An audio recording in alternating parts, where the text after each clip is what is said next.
Tēnā koutou katoa, Ngāti toa rangatira tēnā koutou.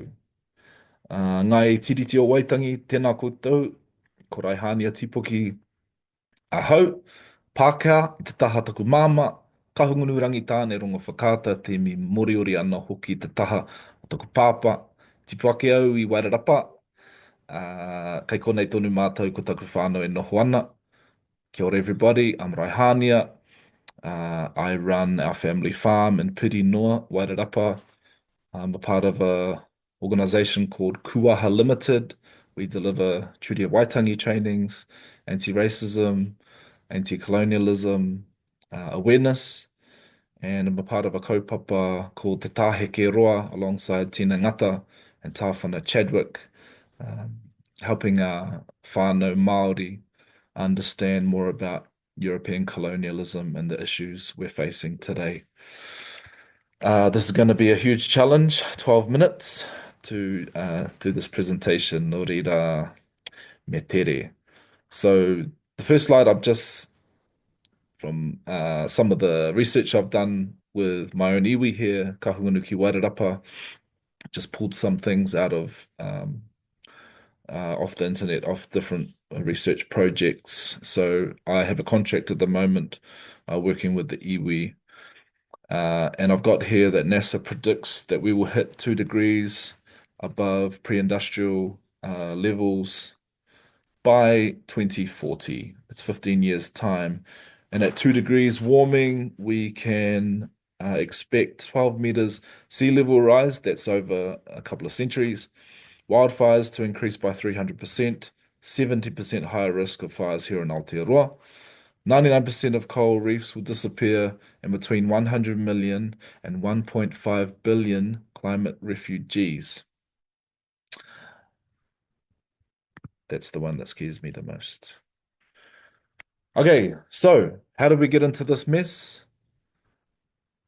So the slide says democratic corrosion via corporate interests. So most people think we live in a democracy, but when you dig deeper and start to, when you read and listen to people who are at the forefront of this topic, it becomes clear that we live in a corporatocracy masquerading as a democracy. The power that corporations have is often unseen, but when you dig deeper, you can see that our major private media companies are owned by corporations. We're talking NZME stuff, MediaWorks.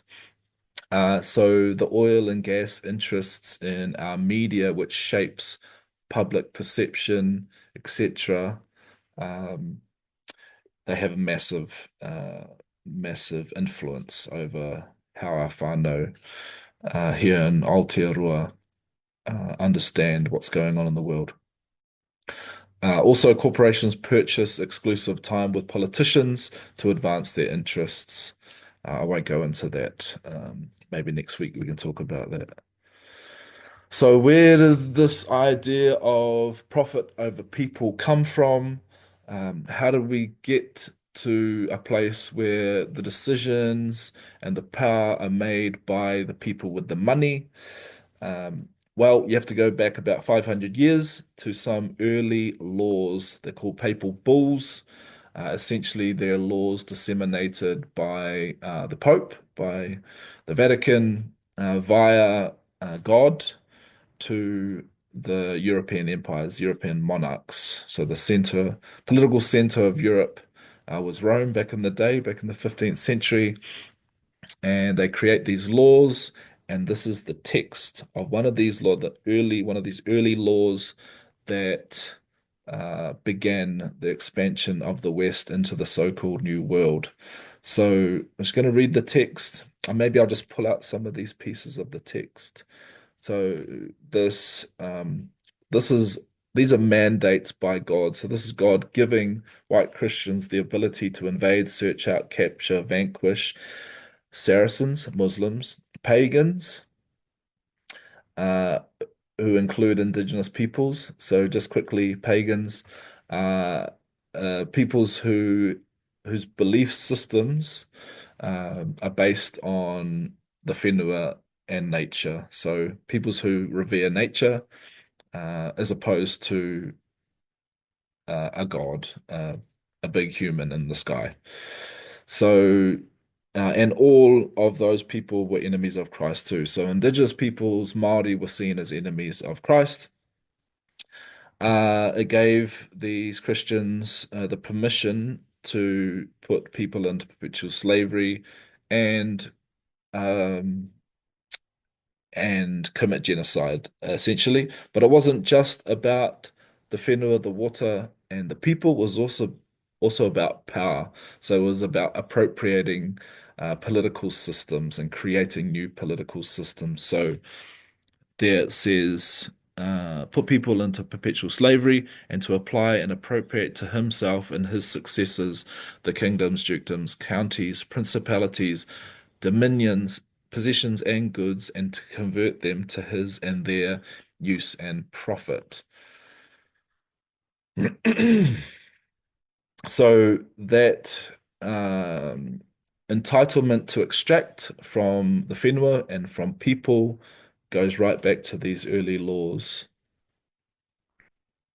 So you can see from the start that colonialism, European colonialism, which, by the way, if I forget to say it, is still absolutely happening worldwide. The extraction of resources from indigenous lands continues, and it's an economic project, has been from these early times.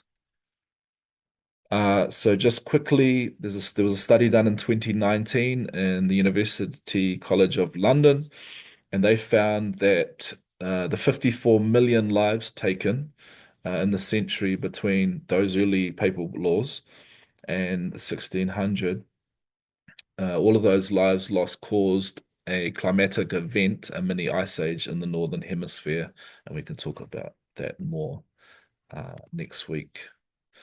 So where did these ideas of entitlement, domination, etc., come from? Well, they're drawn from the worldview of these early peoples.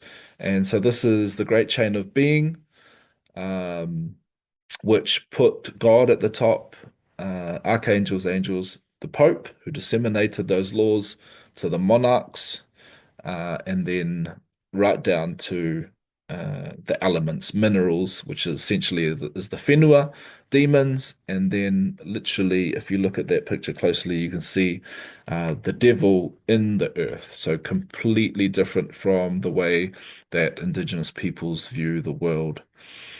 Uh, yes.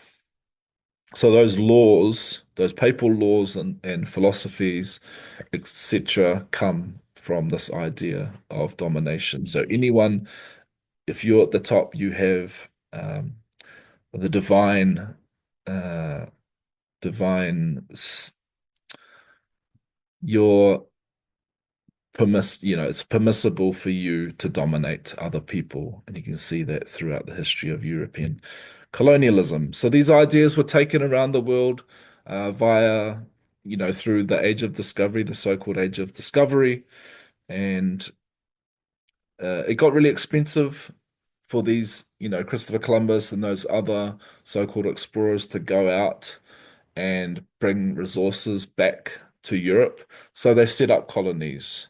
They set up colonies via those laws, those early papal laws, and those colonies became the first colonial settler governments that still exist around the world.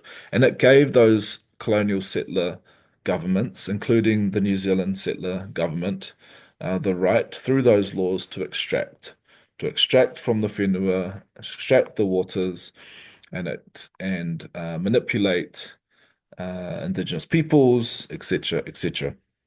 So, and also those laws um, underpinned and became underlying assumptions of settler societies and economies that we are bound by today.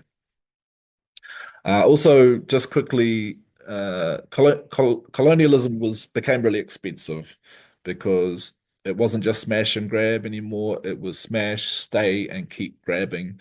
And so what those empires did, what those European empires did, was outsource the colonizing.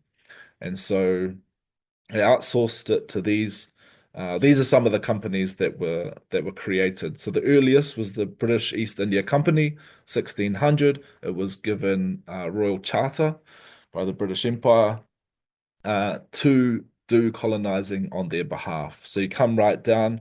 These are the years that they were given the royal charter, royal assent, and the New Zealand Company is there in 1841. New Zealand Company was created, founded in 1839, and the treaty was, Māori were those rangatira were convinced that the British government, the British Crown, was going to protect them from people like the New Zealand Company, those land speculators. And then 2 years later, or a year after the treaty in 1841, they jumped in bed with the New Zealand Company. They gave them the permission to be the British Crown's representative here, to work out the land dealings, etc. So these are the first joint stock, first multinational corporations, and these became the business model, the model of modern corporations. So this is why we say corporate empire is fashioned from classic empire, and the priority of profit over human interest and earth interests are very much present in the models of these um, corporations.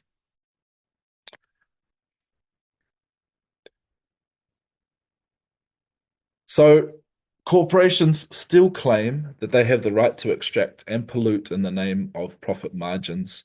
So we have ecological and the climate crisis because of these ideologies, this ethos that still remains within our corporate models and our political and economic systems.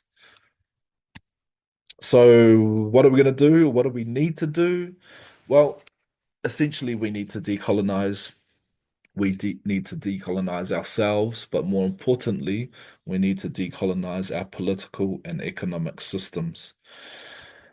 So you're after treaty justice, you're after Indigenous justice, because when we get treaty justice, when we get Indigenous justice, we will get climate justice.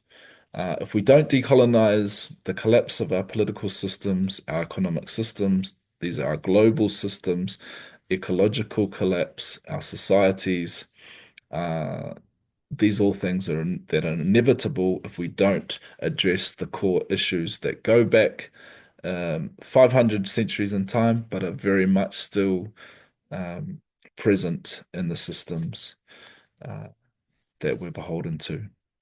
Nō reira tēnā koutou. I look forward to jumping online next week and having a bigger conversation with you.